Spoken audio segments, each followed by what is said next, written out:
2.5 times పెరిగింది తెలంగాణలో అని చెప్పి కూడా జవాబు చెప్పింది.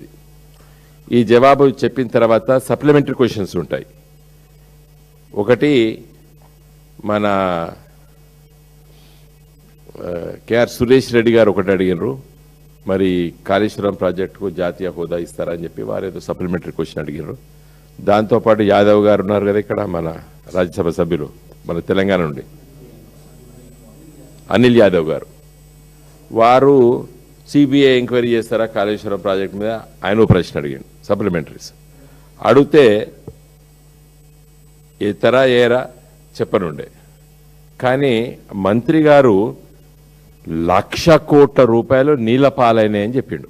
ఎవరు? సిఆర్ పాటిల్ గారు, ఒక బాధ్యతాయుతమైనటువంటి కేంద్ర మంత్రి రాజ్యసభలో. ఆయన రిటర్న్ రిప్లై ఇచ్చిన దాంట్లో అంతా మంచిగా ఉన్నది, వ్యవసాయం చాలా గొప్పగా ఉన్నది, 2.5 times పెరిగింది ఈ ప్రాజెక్టుల వల్ల, తెలంగాణ రాష్ట్రం చాలా అభివృద్ధి వైపు పోతున్నదని చెప్పి ఆయన రిటర్న్ రిప్లై ఇస్తాడు. అక్కడ ఆయన రాజకీయ ఉపన్యాసాలు ఇచ్చేటువంటి నాయకుడు ఆయన. ఇది గుజరాత్ నుండి పార్టీ వర్క్ చేసినాడు, మొదటిసారి మంత్రి అయ్యాడు. మరి రాజ్యసభలో ఒక బాధ్యతాయుతమైన కేంద్ర మంత్రి ఆయన ఏం జవాబు చెప్పాలి? ఇవాళ మీరు ఇంటర్నెట్ కొట్టి చూడండి, అది ఆ వార్త ప్రపంచవ్యాప్తంగా తిరుగుతున్నది. 1,00,000 కోట్ల నీళ్ళ పాలైనవి అని ఒక బాధ్యతాయుతమైనటువంటి కేంద్ర మంత్రి ఒక ప్రశ్నకు జవాబు చెప్పడాన్ని తీవ్రంగా మేము ఖండిస్తున్నాం మా పార్టీ తరఫున. ఎందుకంటే ఇదే కేంద్ర ప్రభుత్వము ఉత్తమ్ కుమార్ రెడ్డి గారు ఆయన ఎంపీ ఉన్నప్పుడు, రేవంత్ రెడ్డి గారు ఎంపీ ఉన్నప్పుడు ఇద్దరు వేరే వేరే సందర్భాల్లో ప్రశ్నలు అడిగినారు కాళేశ్వరం ప్రాజెక్టు గురించి. అది చాలా గొప్పగా జవాబు చెప్పింది ఈ మినిస్ట్రీ. ఎన్ని బ్యాంకులు అప్పులు ఇచ్చినాయి, ఉత్తమ్ కుమార్ రెడ్డి ఎన్ని అప్పులు ఇచ్చినాయి, ఏ బ్యాంక్ ఇచ్చింది, 6 బ్యాంకులు, union bank, Punjab national bank, bank of Baroda, PFC, REC, NABARD అప్పులు, ఎవరెవరు కాంట్రాక్టర్లు ఇచ్చిండ్రు, కాంట్రాక్టర్ల లిస్టు, తర్వాత ఎంత పని అయింది ఆ లిస్టు, ఎంత డబ్బు ఖర్చు పెట్టిండ్రు ఆ లిస్టు, ఎంత ఈ కాళేశ్వరం ప్రాజెక్టు వల్ల ఎంత అభివృద్ధి జరిగింది అన్నిటి రేవంత్ రెడ్డి అడిగిండు. అదేవిధంగా ఉత్తమ్ కుమార్ రెడ్డి గారు వాళ్ళు ఎంపీ కాకముందు 23 కంటే ముందు వాళ్ళు ఎంపీ నుండే కదా మన తెలంగాణ నుండే. దీన్ని బదనాం చేయడానికి వాళ్ళు ఎన్ని ప్రశ్నలు అడిగినా కేంద్ర ప్రభుత్వం యథార్థం చెప్పింది. నిన్న కూడా ఈయన సిఆర్ పాటిల్ జవాబులో లక్ష్మణ్ గారికి యథార్థమే చెప్పిండు.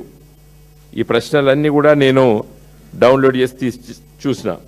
ఇప్పుడు కాదు, అసలు ఈ కాళేశ్వరం ప్రాజెక్టుకి జాతీయ హోదా ఇవ్వాలని చెప్పి నేను ఎంపీ ఉన్నప్పుడు, తర్వాత మా కొత్త ప్రభాకర్ రెడ్డి గారు, వీరందరూ, అసౌద్దీన్ ఓవైసీ గారు, వీళ్ళు చాలామంది అడిగినారు, ఎన్నోసార్లు అడిగినారు ప్రశ్నలు. కాళేశ్వరం గురించి అడిగితే చాలా గొప్పగా అభివృద్ధి జరుగుతున్నది, ఇంత జరుగుతుందని వాళ్ళు ఏ సందర్భంలో అడిగినారో ఆనాడు ఉన్నటువంటి డీటెయిల్స్ అన్నీ కూడా చెప్పినారు. అయితే ఈయన నిన్న సభను తప్పుదో పట్టించాడు, సభలో అబద్ధం చెప్పాడు. నేను చెప్పదలుచుకున్నాను, తప్పు కాదు, బ్లాటెంట్ లైస్. 1,00,000 కోట్లు నీళ్ళల్లా కొట్టుకపోయినాయి అన్నాడు. అనే బాధ్యత అయితే కేంద్ర మంత్రి. పార్లమెంట్ అంటే ఏంది? రోడ్ల మీద మాట్లాడేది అక్కడ. ఒక బాధ్యతాయుతంగా మాట్లాడాలి ఒక పార్లమెంట్ సభ్యుడై ఉండి కేంద్ర మంత్రి ఎట్లా మాట్లాడతాడు? ఇవాళ అది ఆన్ రికార్డ్ ఉన్నది. మేము మొన్నటి దీనిపైన అసలు ఆన్ రికార్డ్ ఉంటుంది.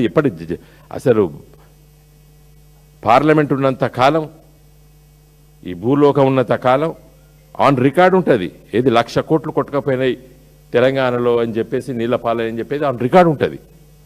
కాబట్టి మేము we took it very seriously. Kaleshwaram project అంటే మీకు అందరికి ఎన్నోసార్లు హరీష్ గారు తర్వాత చాలామంది నాయకులు చెప్పిన మేము, ఇది 1,531 కిలోమీటర్ల గ్రావిటీ కెనాల్స్, 98 కిలోమీటర్ల ప్రెషర్ మెయిన్స్, దాదాపు 141 టీఎంసీల వాటర్ బాడీస్, మల్లన్న సాగర్ లాగా ఎన్నో వాటర్ బాడీస్ క్రియేట్ చేసినాం, 240 టీఎంసీల నీళ్లు వ్యవసాయానికి ఉపయోగపడేట్టు చేసినాం.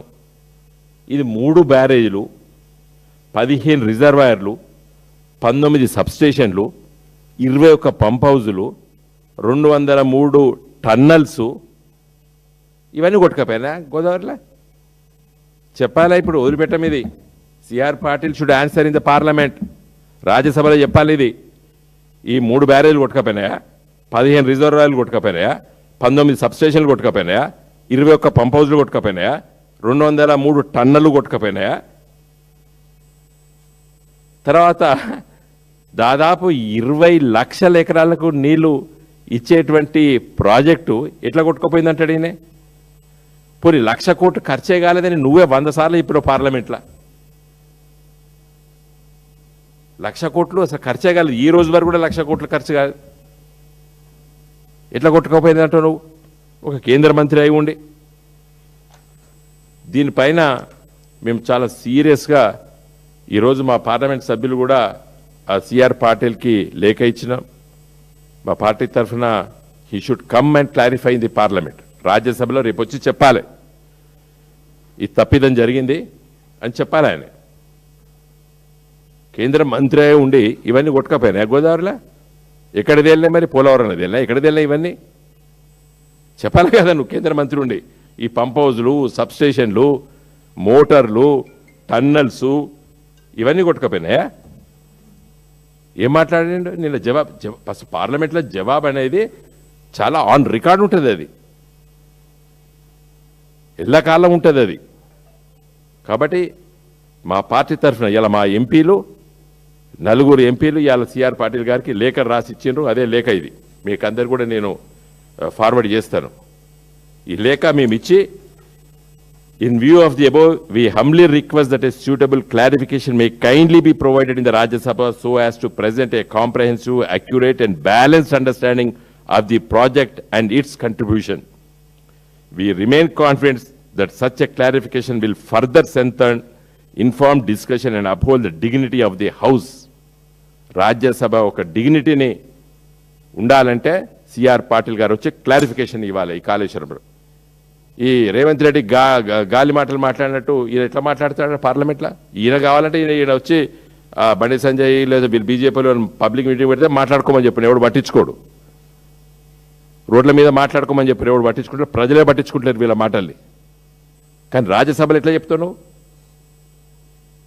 పార్లమెంట్లో? సో మేము డిమాండ్ చేస్తున్నాం టీఆర్ఎస్ పార్టీ తరఫున, CR Patil should come and clarify in the Rajya Sabha tomorrow. Thank you one and all.